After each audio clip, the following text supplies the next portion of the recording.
그러므로 너희는 이렇게 기도하라. 하늘에 계신 우리 아버지여, 이름이 거룩히 여김을 받으시오며 나라가 임하시오며 뜻이 하늘에서 이루어진 것 같이 땅에서도 이루어지이다. 오늘 우리에게 일용할 양식을 주시옵고 우리가 우리에게 죄 지은 자를 사하여 준 것 같이 우리 죄를 사하여 주시옵고 우리를 시험에 들게 하지 마시옵고 다만 악에서 구하시옵소서. 나라와 권세와 영광이 아버지께 영원히 있사옵나이다. 아멘. 오늘은 주기도문 네 번째 시간으로 우리 아버지여에 담긴 의미를 살펴보려고 합니다. 우리가 지난 시간에 이 편지를 쓸 때 제일 먼저 뭐를 쓴다고 그랬죠? 수신자가 누구인지 쓴다고 그랬잖아요. 그래서 편지를 누가 받는지, 또 쓰는 사람 입장에서는 지금 편지를 누구한테 쓰는지를 인식하면서 시작한다고 했어요.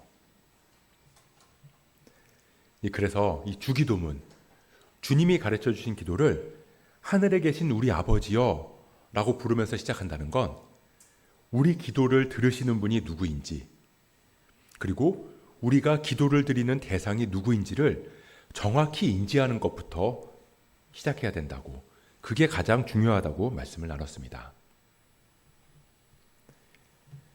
또 지난주에 살펴봤는데 이 하늘에 계시다는 건 하나님께서 하늘이라는 공간에 계시다는 의미가 아니라고 그랬죠. 이 우주를 포함한 하늘이라는 공간이 굉장히 크고 넓지만 그런 하늘조차 하나님께서 지으신 피조물에 불과하기 때문에, 그래서 솔로몬은 이 하늘의 하늘, 그 하늘 위에 하늘이라도 하나님을 용납할 수 없다라고 고백할 수밖에 없었잖아요. 그럼 하늘이라는 의미는 무슨 뜻이죠? 하늘에 계시다. 이 하늘, 우리가 발 딛고 살아가는 이 땅과 높은 하늘이라고 하는 그 간극, 그 크고 넓고 무한하심의 표현인 거예요. 그래서 우리는 하나님에 대한 경외함을 가져야 하고요. 그런 하나님께 드리는 기도는 그저 내 취향에 맞게 내가 이런 거 필요하니까 원하는 대로 당신을 들어줘야 한다, 그렇게 아무 말이나 쏟아낼 수 있는 게 아니라는 거예요. 하늘에 계신이라는 건 그런 의미입니다. 그렇게 하늘에 계신 하나님을 수신자로 해서 우리의 기도가 드려지는데요. 이 하늘에 계신 우리 아버지여 라는 말에는 사실 엄청난 반전이 숨겨져 있다는 겁니다. 혹시 좀 오래된 영화인데 식스센스라는 영화를 보신 기억 있나요? 보신 적 있으세요? 왜 갑자기 영화 얘기를 하냐면요, 저는 원래 이런 풍의 영화를 별로 좋아하지 않거든요. 이 스릴러 이런 거. 근데 이 영화를 제가 대학 때 봤던 것 같은데요, 이 영화를 보고 나서 제가 한동안 멍하니 움직일 수가 없었어요. 그러니까 제가 지금까지 이런 결말의 충격적인 영화를 본 적이 없었거든요. 사실 앞으로도 이런 결말의 영화를 볼 수 없을 것 같아요. 뭐 제가 스릴러를 안 봐서 뭐 그런 것도 있겠지만요. 사실 이 영화의 그 결말이, 그러니까 그 반전이 정말 저한테는 너무나 충격이었거든요. 근데 이 식스센스보다 더 충격적인 반전이 오늘 하늘에 계신 우리 아버지여, 이 말 안에 담겨져 있다는 겁니다. 지금 우리는 너무나 당연하게 예수님은 성부 하나님의 아들이시니까 당연히 하나님을 아버지라고 부를 수 있는 거 아니야? 라고 생각하지만요, 이 2000년 전의 유대인들한테 이 말은 정말 한 번도, 진짜 단 한 번도 생각해 볼 수도 없을 정도로, 아니 생각할 수조차 없을 정도로 충격적인 말이었다는 거예요. 그러니까 유대인들이 예수님을 봤을 때는 이런 거죠. 그러니까 어떤 한 사람이 나타나서 자기가 메시아 행세를 하고 다니는 거예요. 뭐 기적도 행하고 사람들도 고치고 뭐 여기저기 사람들을 모아서 가르치기도 하고요. 근데 사실 그런 건 별 대단한 일은 아니거든요. 왜냐하면 지금껏 수많은 사람들이 내가 메시아다 그러면서 이런저런 일들을 했으니까요. 이 세례 요한도 보면 사람들이 세례 요한한테 당신이 오실 그이입니까? 이렇게 묻잖아요. 그러니까 다시 말하면 당신이 메시아입니까? 라고 말하는 거예요. 그러니까 그 말은 이 많은 사람들이 세례 요한을 메시아라고 생각하고 있었다는 거예요. 그러니까 이 유대인들이 봤을 때 예수님도 그냥 메시아 행세를 하는 그 여러 사람들 중에 하나라고 생각할 수 있었던 거죠. 그러니까 이 유대인들이 세례 요한을 미워하고 인정하지 않았던 것처럼 예수님도 안 좋게 보고 무시하면 되는 거였어요. 위협을 느끼지 않았고요. 굳이 죽일 필요는 없었다는 겁니다. 근데 이 유대교 지도자들은 예수님을 죽이려고 했잖아요. 그건 이 사람들이 예수님을 메시아라고 말하고 다녔어도 아니고요. 이 많은 사람들을 고치고 기적을 일으켜서도 아니라는 거예요. 우리 요한복음 5장을 한번 볼까요? 요한복음 5장에 보면 예수님께서 하나님을 내 아버지라고 말하는 장면이 나와요. 그러니까 유대인들이 뭐라고 하냐면요. 요한복음 5장 18절. 유대인들이 이로 말미암아, 그러니까 예수님이 하나님을 내 아버지라고 부름으로 말미암아 더욱 예수를 죽이고자 하니 이는 안식일을 범한 뿐만 아니라 하나님을 자기의 친아버지라 하여 자기를 하나님과 동등으로 삼으심이로라. 이 당시 유대인들은 하나님의 이름을 감히 부르지도 못했거든요. 이 성경을 기록하는 서기관들도 하나님의 이름을 적을 때는 이 목욕을 하고 몸가짐을 가지런히 하고 펜도 새로운 펜으로 하나님의 이름을 딱 쓰고 그 펜은 태워버렸다고 해요. 거룩한 하나님의 이름을 쓴 펜으로 다른 글자를 쓸 수 없었던 거죠. 그뿐만 아니라 이 하나님의 이름을 감히 입에 올릴 수가 없어서 하나님의 이름을 적어놓고 읽을 때는 아도나이, 주님이라고 불렀을 정도니까요. 그러니까 유대인들이 하나님에 대해서 얼마나 신성실한지를 알 수 있는 거죠. 그런데 그 하나님을 내 아버지라고 하고 있는데 그걸 어떻게 가만히 보고 있겠냐는 거예요. 영린이죠. 다른 건 다 참아도 이건 못 참아. 예수님이 하나님을 나의 아버지라고 부르는 거, 이 부분을 건드린 거예요. 지금이야 우리는 아버지 하면 그냥 나를 낳아주신 분, 이 정도로 생각하는데 당시에는 아버지가 그 개념을 훨씬 뛰어넘는 개념이었다는 거예요. 아버지는 곧 아들이고 아들은 곧 아버지인 거예요. 좀 전에 우리가 요한복음 말씀에서 본 것처럼 하나님을 자기 친아버지라 하여 자기를 하나님과 동등으로 삼는다라고 하잖아요. 그러니까 내가 아들이다. 그 말은 나는 아버지와 같다라는 말인 겁니다. 아버지가 왕이면 나도 왕이고 아버지가 노예면 나도 노예고 아버지가 죄인이면 나도 죄인인 거예요. 아마 당시 예수님께서 하나님을 아버지라고 부르는 것에 대해서 물론 나중에 베드로가 주는 그리스도시요 살아계신 하나님의 아들이십니다 라고 고백은 하지만 처음에는 제자들도 의아했을 거예요.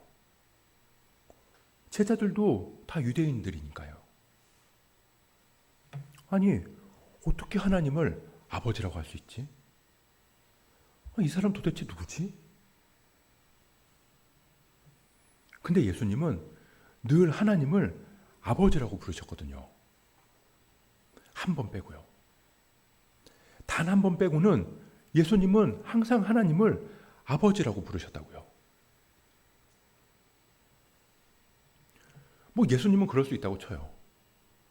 제자들도 예수님이 하나님의 아들이라는 걸 알고 고백했으니까요. 근데 우리한테 기도를 가르쳐 주옵소서라고 하는 제자들의 질문에 예수님께서는 하늘에 계신, 그렇지. 하나님은 크고 높으신 분이지. 그렇지. 하늘에 계신 하나님은 우리가 감히 범접할 수도 없는 전능하신 분이지. 그런데 갑자기 우리 아버지요. 우리 아버지? 사실 원어로 보면 우리 아버지가 문법적으로 더 먼저 앞에 나오거든요. 그러니까 사실 충격은 더 큰 거예요. 제자들이 볼 때 예수님 당신은 하나님의 아들이시니까 하나님을 아버지라고 부르는 걸 이해하지만 하나님이 우리한테 어떻게 아버지야? 우리가 가까이 할 수 없는 높으신 하나님. 우리가 하늘이라도 담을 수 없이 크다고 고백하는 분. 우리가 함부로 우리의 필요를 구할 수도 없는 그런 분. 우리의 기도는 그 전능하신 분한테 드리는 건데 그분이 바로 우리 아버지라는 거예요. 엄청난 반전인 거죠.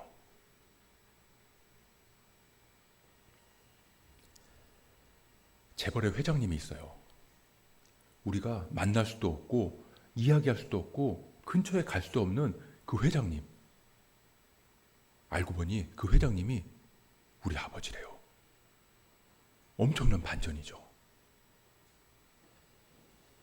뭐 식스센스 따위는 비교도 안 될 정도로 당시에는 정말 엄청난 충격이고 센세이션을 일으켰던 발언이었다는 겁니다.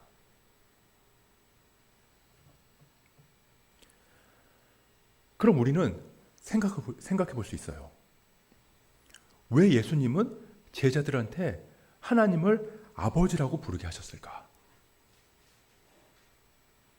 그렇게 하기 위해서는 근거가 있어야 하잖아요. 그냥 하나님의 아들 체험하기라도 되는 것처럼 너희도 그렇게 한번 불러봐. 그런 건 아닐 테고. 그냥 부르라고 해서 부를 수 있는 것도 아니고 또 그렇게 부른다고 해서 듣는 하나님이 인정하지 않으면 아무 의미가 없으니까요.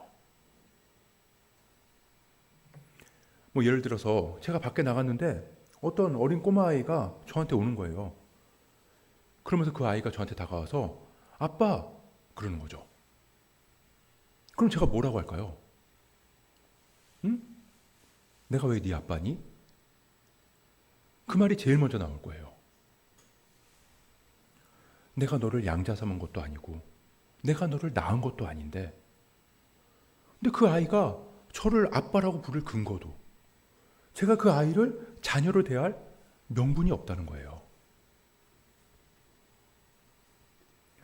이 마찬가지로 예수님이 그냥 이제부터 하나님을 아빠라고 불러 라고 한다고 해서 하나님은 우리 아빠가 되는 것도 아니고 우리가 갑자기 무턱대고 아빠라고 부른다고 해서 하나님이 우리한테 오냐 그러면서 우리를 자녀로 맞아주지도 않는다는 겁니다. 무슨 근거가 있냐는 거예요. 여러분들은 하나님을 어떻게 아버지라고 부르시게 되셨죠? 우리가 매번 주기도문을 할 때도 하늘에 계신 우리 아버지요 이렇게 고백하잖아요. 그리고 좀 전에 사도신경을 할 때도 나는 전능하신 아버지 하나님 천지의 창조주를 믿습니다. 이렇게 고백하잖아요. 근데 그게 무슨 근거냐고요.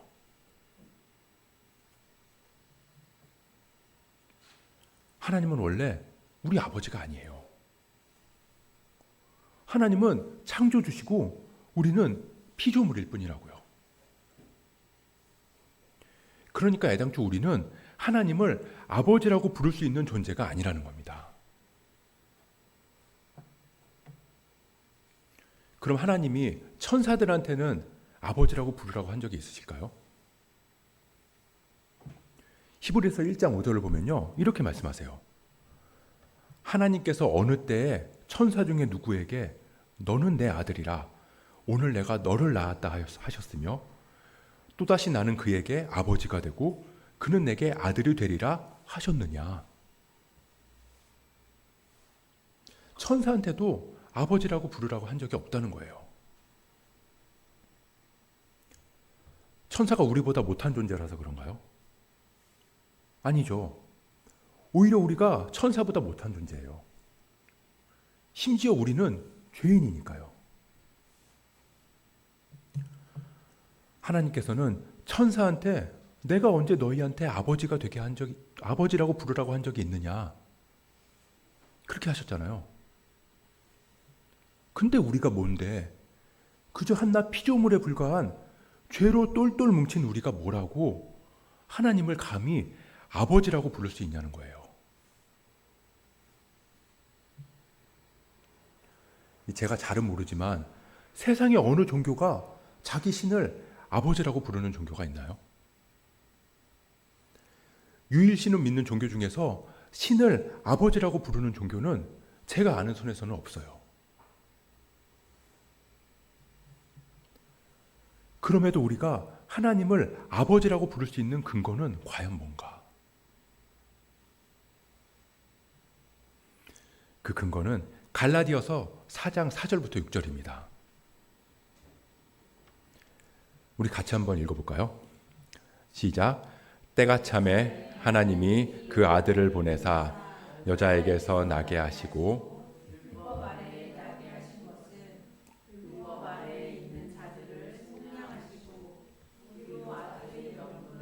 하려 하심이라.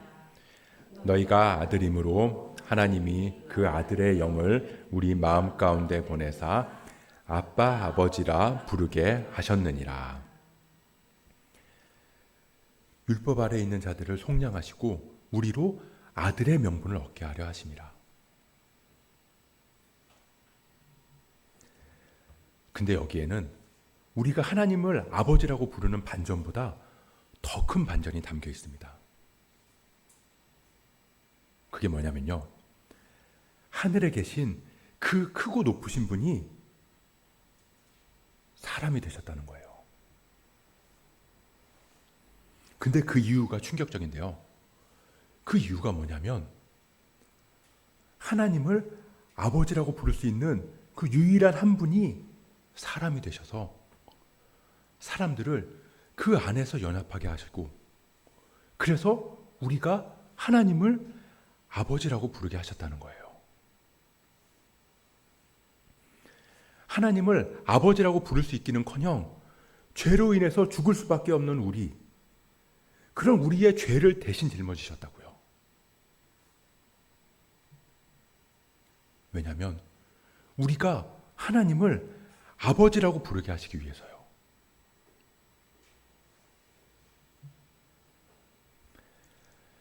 아까 예수님은 늘 하나님을 아버지라고 부르셨는데 단 한 번 아버지라고 부르지 못했던 적이 있다고 그랬잖아요. 그때가 언제냐면 십자가 위에서였어요. 십자가에서 예수님은 하나님을 뭐라고 부르셨죠?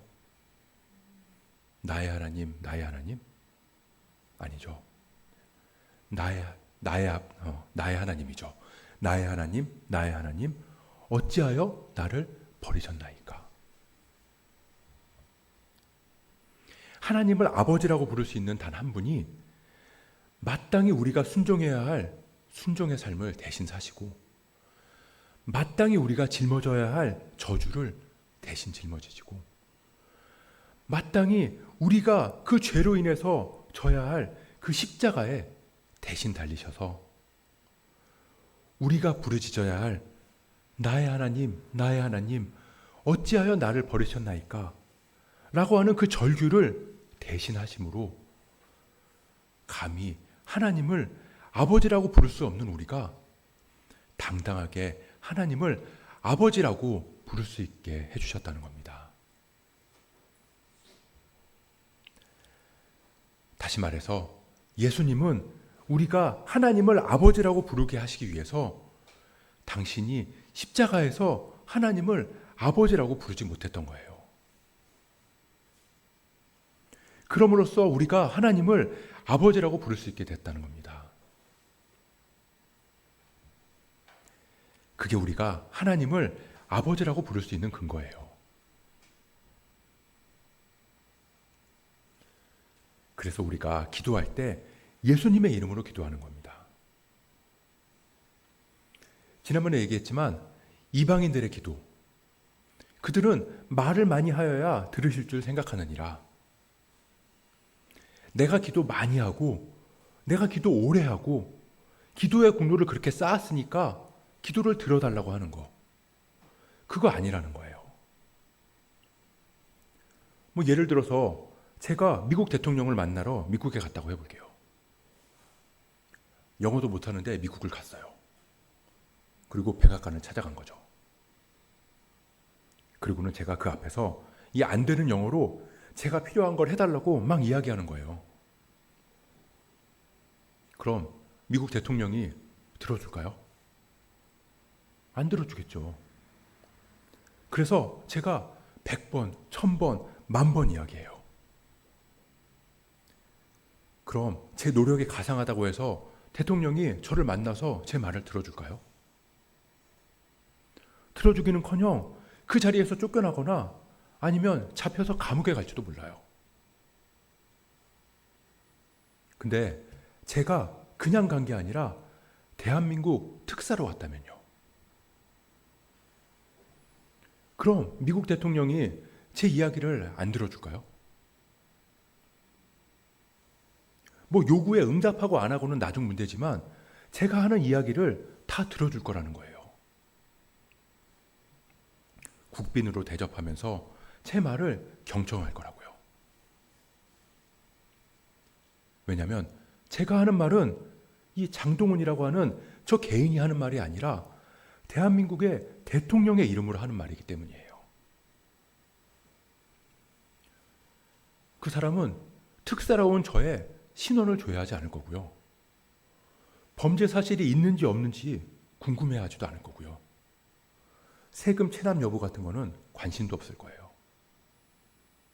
물론 저는 깨끗하지만요. 오직 제가 들고 간 대통령의 이름만 보고 저를 대할 거라는 겁니다. 예수님의 이름으로 기도한다는 건 그런 거예요. 그래서 예수님의 이름으로 기도하는 사람은 이방인들이 말을 많이 해야 그 신이 듣는 것처럼 하나님이 안 들어주시기는 못 베길 정도로 그렇게 집요하게 자기 요구를 하는 그런 기도를 드리는 게 아니라고요. 그저 하나님과의 친밀한 사귐으로 그냥 오랜 시간 기도하는 거예요.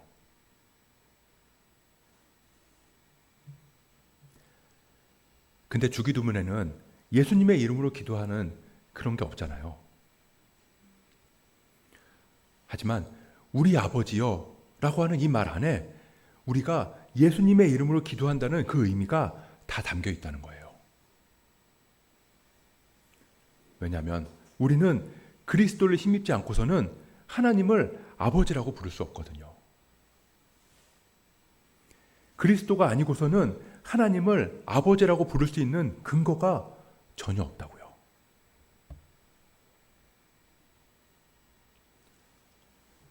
근데 하나님을 아버지라고 부를 수 있는 그리스도와 연합된 사람들, 그 사람들이 누구죠? 에클레시아, 교회잖아요. 그리스도를 힘입어 그리스도 안에서 연합된 사람들, 그리스도를 머리로 모인 지체된 교회. 그럼 우리 모두가 하나님을 아버지라고 부를 수 있다는 겁니다. 여기에 또 다른 반전이 있는 거예요. 하늘에 계신 하나님이 아버지인데 그 하나님을 아버지라고 부르게 하시기 위해서 예수님이 이 땅에 내려오셔서 우리의 죄를 대신 짊어지시고, 그래서 우리가 하나님을 아버지라고, 하늘에 계신 하나님을 아버지라고 부를 수 있게 됐는데, 그 아버지가 내 아버지가 아니라 우리 아버지라는 겁니다. 우리나라는 워낙 우리라는 말이 익숙하니까 이것도 아무렇지도 않게 넘어갈 수 있잖아요. 친구한테도 우리 아빠, 우리 엄마, 우리 집 이렇게 얘기하니까요. 근데 미국만 해도 그렇지 않아요. 마이 파더라고 하지 아우어 파더라고 잘 하지 않는다고 하잖아요. 근데 예수님은 아우어 파더, 내 아버지가 아니라 우리 아버지. 주님이 우리를 그리스도의 몸된 교회로 하나가 되게 하신 이유는 다른 이유보다 하나님을 아버지라고 고백하며 부를 수 있는 그 은혜를 공동체를 통해서 부어주셨다는 거예요. 그래서 우리 믿음은 개인적인 신앙을 넘어서서 형제와 이웃까지로 뻗어가는 공동체적인 신앙으로 이르러야 한다는 겁니다. 예수님께서 우리를 에클레시아, 교회로 부르시고 우리가 크고 높으시고 전능하신 하나님을 아버지로 부르게 하신 그 굉장한 반전은 우리로 하여금 그 믿음과 신앙을 붙들고 내가 아닌 우리를 돌아보게 하심으로 배타적인 신앙이 아니라 이타적인 신앙을 가지게 하신다는 거예요.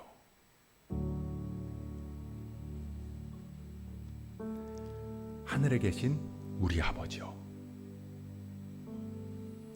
반전에 반전이 담긴 이 한마디는 그래서 우리의 처한 상황, 우리의 실패까지도 역전시키는 말이에요. 우리 삶을 완전히 반전시키는 고백입니다. 그저 높으신 곳에 계신 감히 범접할 수 없는 존귀하고 전능하신 분이 계신데 그분이 우리의 아버지가 되었다는 건 우리가 하는 기도가 단 한마디도 땅에 떨어지지 않고 모두 올려지고 하나님은 그 말에 귀 기울여 주신다는 그런 뜻이기 때문이에요. 한마디로 프리패스죠. 애들이 놀이동산 가서 표 한 장만 보여주면 기다리지 않고 바로 탈 수 있는 그런 프리패스. 우리가 하늘에 계신 우리 아버지여 라는 말로 우리의 기도를 시작하는 순간 하나님께서는 예수 그리스도의 이름을 힘입은 우리를 향해 하늘의 문을 열고 우리 기도를 들어주실 줄 믿습니다. 그 어마어마한 특권, 그 기도가 주기도문이라는 거예요. 주님은 그걸 우리에게 가르쳐 주셨고 그 특권을 우리에게 주신 겁니다. 우리가 그 특권을 마음껏 누렸으면 좋겠어요. 우리 삶을 반전시키는 그 한마디, 하늘에 계신 우리 아버지요. 우리가 그 그리스도를 힘입어 그 그리스도를 의지함으로 날마다 하나님 앞으로 담대히 나아갈 수 있는 저와 여러분 되시길 주님의 이름으로 축복합니다.